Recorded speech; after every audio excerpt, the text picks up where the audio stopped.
ਅਗਲੀ ਗੱਲ ਕਰ ਲਈਏ ਇਹਨਾਂ ਸਾਰੇ ਵਰਤਾਰਿਆਂ ਦੇ ਦਰਮਿਆਨ ਜਿਹੜੀ ਭਾਰਤ ਦੀ ਅੰਦਰੂਨੀ ਪੋਲਿਟਿਕਸ ਹੈ, ਜਿਹੜੀ ਪਾਰਟੀਆਂ ਦੀ ਪੋਲਿਟਿਕਸ ਹੈ, ਸਰਕਾਰ ਦੀ ਜਾਂ ਵਿਰੋਧੀ ਧਿਰ ਦੀ ਜਿਹੜੀ ਰਾਜਨੀਤੀ ਹੈ ਉਹਦੇ ਬਾਰੇ ਸੋਨੀਆ ਗਾਂਧੀ ਨੇ ਮੋਦੀ ਨੂੰ ਪੁੱਛਿਆ ਵੀ ਜਿਹੜੇ ਨਿਰਪੱਖਤਾ ਦਾ ਮਤਲਬ ਚੁੱਪ ਜਾਂ ਕਾਇਰਤ ਹੈ, ਕਿ ਉਹਨਾਂ ਨੇ ਇਸ ਬਹਾਨੇ ਮੋਦੀ ਦੀ ਜਿਹੜੀ ਚੁੱਪ ਹੈ ਉਹਦੇ ਉੱਤੇ ਨਿਸ਼ਾਨਾ ਲਾਇਆ?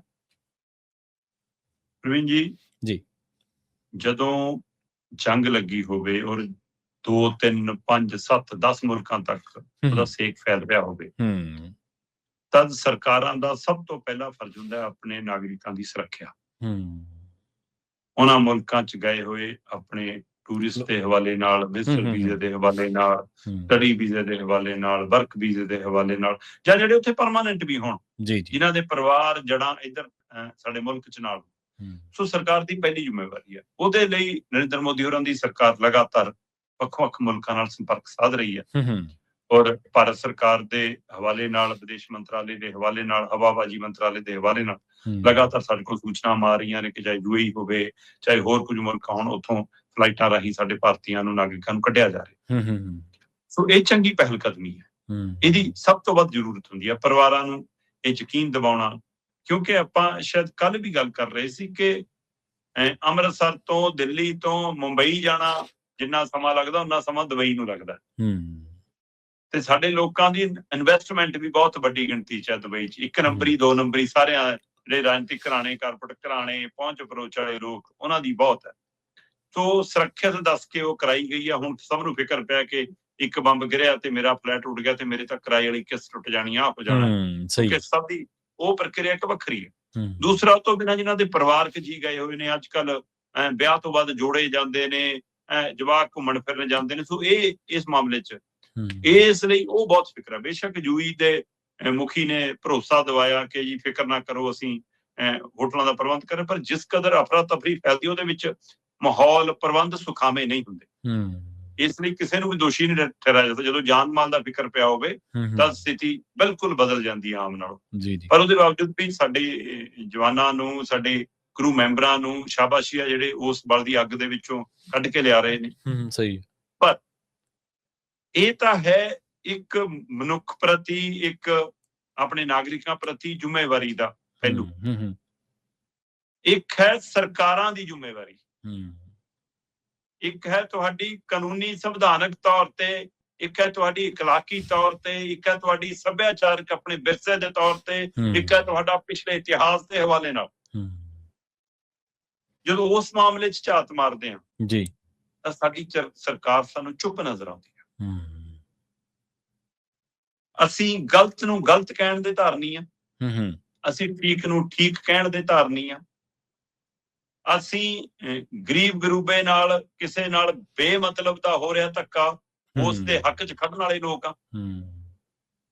ਤੇ ਇਸ ਮੌਕੇ ਜਿਹੜਾ ਤਰੀਕਾਕਾਰ ਅਪਣਾਇਆ ਗਿਆ, ਆਪਾਂ ਕੱਲ ਵੀ ਗੱਲ ਕਰ ਰਹੇ ਸੀ ਕਿ ਜੇ ਈਰਾਨ ਦੇ ਵਿੱਚ ਸਿਸਟਮ ਠੀਕ ਨਹੀਂ ਹੈਗਾ ਤਾਂ ਉੱਥੋਂ ਦੇ ਆਵਾਮ ਦੀ ਜ਼ਿੰਮੇਵਾਰੀ ਹੈ। ਉਹ ਆਪਣਾ ਆਕਾ ਬਦਲਣ, ਆਪਣਾ ਲੀਡਰ ਬਦਲਣ, ਆਪਣਾ ਸਿਸਟਮ ਬਦਲਣ, ਉਹ ਲੜਾਈ ਲੜਨ। ਅੰਦਰੂਨੀ ਮਾਮਲਾ ਉਹਨਾਂ ਦਾ।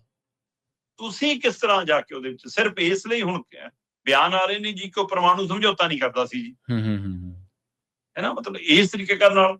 ਸੋ ਇਹ ਸਾਰੀ ਪ੍ਰਕਿਰਿਆ ਦੇ ਵਿੱਚ ਸਾਡੇ ਪ੍ਰਧਾਨ ਮੰਤਰੀ ਸਾਹਿਬ ਇੱਕ ਤਰ੍ਹਾਂ ਨਾਲ ਚੁੱਪ ਨੇ। ਉਹ ਸ਼ਾਂਤੀ ਦੀ ਗੱਲ ਤਾਂ ਕਰਦੇ ਨੇ, ਪਰ ਸਕੂਲੀ ਜਵਾਕਾਂ ਦੇ ਜਿਨ੍ਹਾਂ ਦੇ ਝੋਲੇ ਲਹੂ ਨਾਲ ਲਿਬੜੇ ਨੇ, ਮਾਪੇ ਇੱਟਾਂ ਰੋੜਿਆਂ ਦੇ ਢੇਰ ਦੇ ਵਿੱਚੋਂ ਆਪਣੇ ਜਵਾਕਾਂ ਦੀਆਂ ਲਾਸ਼ਾਂ ਲੱਭ ਰਹੇ ਨੇ, ਉਹਨਾਂ ਦੀ, ਹੈ ਨਾ। ਇੱਕ ਸਕੂਲ ਦੇ ਵਿੱਚੋਂ ਕਤਾਰ ਬੱਧੀ ਜਵਾਕਾਂ ਦੀਆਂ ਅਰਥੀਆਂ ਨਿਕਲ ਰਹੀਆਂ ਨੇ, ਤੇ ਇਸ ਮੌਕੇ ਸੰਵੇਦਨਾ ਦੇ ਦੋ ਬੋਲ ਨਾ ਨਿਕਲਣ, ਫਿਰ ਕੀ ਮਾਨੇ ਲਾਈਏ? ਡਰ ਹੈ। ਸਹੀ। ਤੁਸੀਂ ਜਾਨੀ ਨੁਕਸਾਨ ਦੇ ਉੱਤੇ ਅਫਸੋਸ ਵੀ ਨਹੀਂ ਪ੍ਰਗਟਾ ਪਾ ਰਹੇ। ਸਹੀ।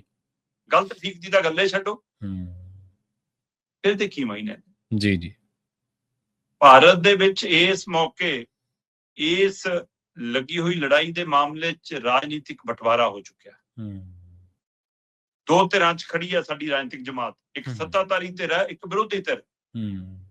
ਅਕਸਰ ਨਹੀਂ ਅਸੀਂ ਦੇਖਦੇ ਹਾਂ ਕਿ ਮੁਸ਼ਕਲ ਦੌਰ ਦੇ ਵਿੱਚ ਮੁਲਕ ਇੱਕ ਤਰੀਕੇ ਨਾਲ ਰਿਐਕਟ ਕਰਦਾ, ਇੱਕ ਸੁਰ ਦੇ ਵਿੱਚ ਰਿਐਕਟ ਕਰਦਾ। ਸਹੀ ਗੱਲ। ਪਰ ਇਸ ਵਾਰ ਆਪਣੇ ਹੀ ਮੁਲਕ ਦੇ ਮੁਖੀ ਨੂੰ ਇਹ ਸਵਾਲ ਵਿਰੋਧੀ ਧਿਰ ਵੱਲੋਂ ਵੱਡਾ ਤਿੱਖਾ ਹੋਇਆ ਹੈ ਕਿ ਜਨਾਬ ਇਹ ਤਾਂ ਦੱਸ ਦਿਓ ਤੁਹਾਡੀ ਚੁੱਪੀ ਦੇ ਮਾਇਨੇ ਨਿਰਪੱਖਤਾ ਦੀ ਪਰਿਭਾਸ਼ਾ 'ਚ ਕਿਵੇਂ ਠੀਕ ਆਉਣਗੇ? ਇਹ ਤਾਂ ਕਾਇਰਤਾ ਦੇ ਸਬੂਤ ਨੇ। ਚੁੱਪ ਰਹਿਣਾ ਜਾਬਰ ਦੇ ਹੱਕ 'ਚ ਖਲੋਣ ਵਰਗਾ ਹੁੰਦਾ।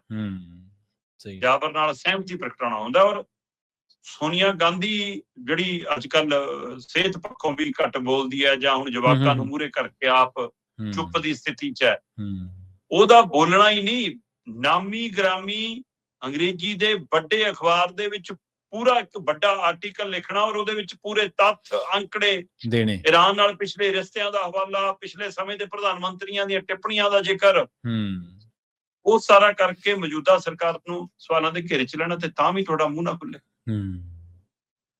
ਕੀ ਡਰ ਹੈ ਜਨਾਬ? ਸਹੀ। ਆਪਾਂ ਕੱਲ ਵੀ ਗੱਲ ਕਰ ਰਹੇ ਸੀ ਕਿ ਤੁਸੀਂ 2 ਦਿਨ ਲੜਾਈ ਤੋਂ ਪਹਿਲਾਂ ਇਜ਼ਰਾਈਲ ਦੇ ਮੁਖੀ ਨੂੰ ਮਿਲਣ ਜਾਂਦੇ ਹੋ, ਤੁਸੀਂ ਉਸ ਮੁਲਕ ਚੋਂ, ਤੇ 2 ਦਿਨਾਂ ਬਾਅਦ ਜੰਗ ਲੱਗਦੀ ਹੈ। ਕੀ ਤੁਹਾਨੂੰ ਏਜੰਸੀਆਂ ਨੇ ਇਤਲਾਹ ਹੀ ਨਹੀਂ ਕੀਤੀ ਕਿ ਏਜੰਸੀਆਂ ਇੰਨੀਆਂ ਨਲਾਇਕ ਨੇ ਸਾਡੀਆਂ ਕਿ ਅਸੀਂ ਆਪਣੇ ਪ੍ਰਧਾਨ ਮੰਤਰੀ ਨੂੰ ਅੱਗ 'ਚ ਭੇਜਤਾ? ਜੇ ਖੁਦਾ ਨਾ ਖਾਲਸਾ ਕੁਝ ਹੋ ਜਾਂਦਾ, ਜਾਂ ਤੁਹਾਨੂੰ ਪੂਰੀ ਜਾਣਕਾਰੀ ਸੀ, ਤੁਸੀਂ ਵਿਦੇਸ਼ੀ ਤਾਕਤਾਂ ਦੇ ਦੂਤ ਬਣ ਕੇ ਗਏ ਸੀ ਉੱਥੇ? ਸਹੀ ਹੈ, ਬਿਲਕੁਲ। ਇਹਦਾ ਵੀ ਜਵਾਬ ਨਹੀਂ। ਸੋ ਇਸ ਲਈ ਚੁੱਪ ਖਤਰਨਾਕ ਹੈ ਜਨਾਬ ਜੀ। ਉਹ ਮੁਲਕ ਲਈ ਵੀ, ਉਹ ਸਾਡੀ ਫੌਜ ਦੀ ਹਿੰਮਤ ਲਈ ਵੀ, ਹੈ ਨਾ, ਉਹ ਰਾਜਨੀਤਿਕ ਸਿਸਟਮ ਲਈ ਵੀ, ਔਰ ਦੁਨੀਆ 'ਚ ਵਿਸ਼ਵ ਗੁਰੂ ਵਾਲੇ ਚਿਹਰੇ ਮੋਹਰੇ ਲਈ ਵੀ। ਸੋ ਸਾਰੇ ਪਹਿਲੂਆਂ ਤੇ ਝਾਤ ਪਾਉਣ ਦੀ ਲੋੜ ਹੈ ਕਿ ਸਾਡੀ ਚੁੱਪ ਦਾ ਸੁਨੇਹਾ ਕੀ ਜਾ ਰਿਹਾ। ਜਦੋਂ ਤੁਸੀਂ ਗੱਲ ਕਰ ਰਹੇ ਸੀ ਨਾ ਪਿਛਲੇ ਪ੍ਰਧਾਨ ਮੰਤਰੀਆਂ ਦਾ ਜ਼ਿਕਰ ਉਹਨਾਂ ਨੇ ਕੀਤਾ, ਹਵਾਲੇ ਦਿੱਤੇ ਆ, ਉਹਨਾਂ ਨੇ ਅਟਲ ਬਿਹਾਰੀ ਵਾਜਪਾਈ ਦਾ ਵੀ ਇੱਕ ਸ਼ਾਇਦ ਹਵਾਲਾ ਦਿੱਤਾ ਵਿੱਚ।